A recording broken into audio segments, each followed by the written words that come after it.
ما سافرتيش ليه؟ انت كنت انت الوحيدة اللي عارفة عني كل حاجة.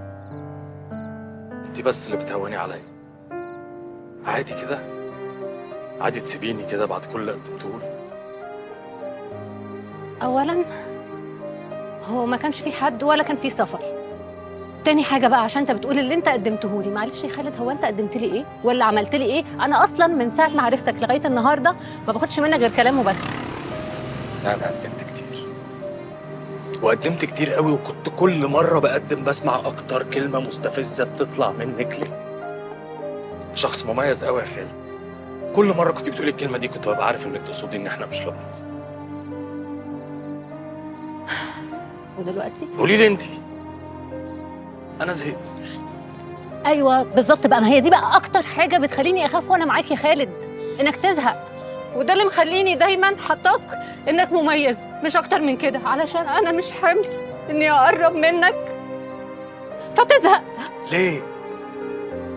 انت غيرتيني. انا عمري في حياتي ما كنت اتخيل ان ابقى عايز اعيش مع واحده ولا اكمل معاها حياتي. انت من اول يوم انا عايز ابقى معاكي. انا عايز اتجوزك يا ريم. في حاجه انا مخبيها عليكي. لما كنت مستنيكي تحت البيت وانت راجعه من دبي انت وكمال وشفتك، انا كان معايا خاتم الخطوبه،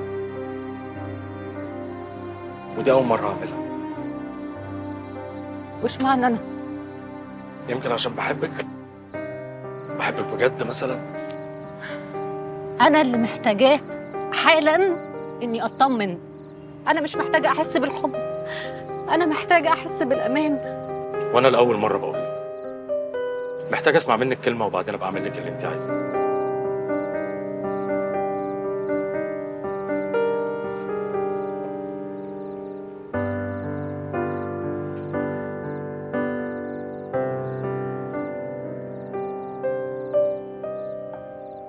وانا كمان بحبك. ايه؟ ريم ريم ريم ريم ريم ريم ريم ريم استني بس. ريم طب مرة كمان يا ريم ريم مرة كمان يا ريم.